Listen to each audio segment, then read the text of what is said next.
most visceral part was it being thrown into the harbor. That's what really got me. Port cities are the places most well known in the UK for slavery. Middle Passage is that part where the enslaved Africans were taken from the West Coast over to the Americas. The Atlantic Ocean, the Middle Passage, has claimed so many lives.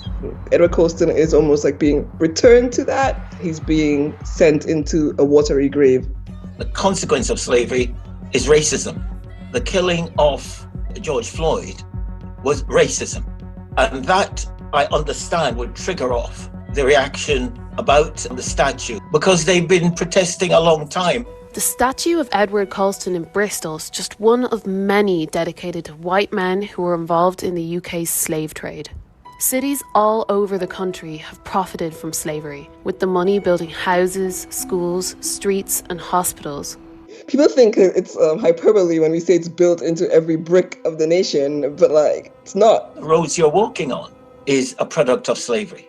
What those men did, like Coulson, is not removable. This is the statue of William Gladstone. He was the son of a slave owner and opposed to abolishing slavery. He was also a 4-time British Prime Minister. Just this one man has statues in Manchester, London, Liverpool, Bolton, Edinburgh, Glasgow and Harden, a small village in Wales. There are also numerous schools, a library, a university hall and streets all over the country bearing that name.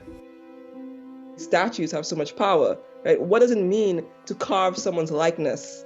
What does it mean to take time to look at someone's visage and all the power and thought? People automatically see someone literally on a pedestal and they think one thing. We need to somehow break down that barrier and have people think of someone on a statue might not be good. Sir Geoff Palmer has been campaigning for a plaque to be put on this statue of a man called Henry Dundas in Edinburgh for 13 years. So Wilberforce put up the bill that the slave trade should be immediately abolished. 1792, Henry Dundas put down an amendment to say it will be gradually abolished. And that allowed the slave trade to continue from 1792 to 1807, 15 years.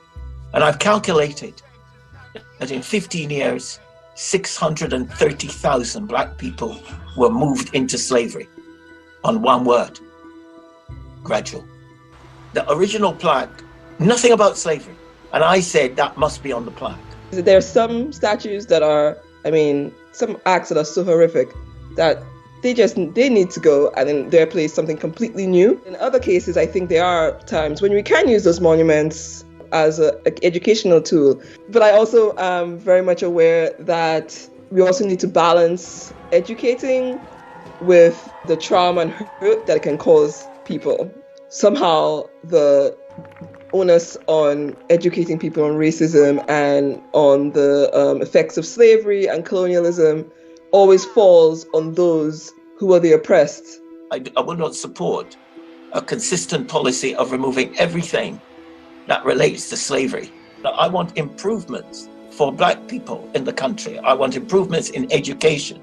I want this history to go in the curriculum, to be there to change attitudes. In some ways, plaque is not enough.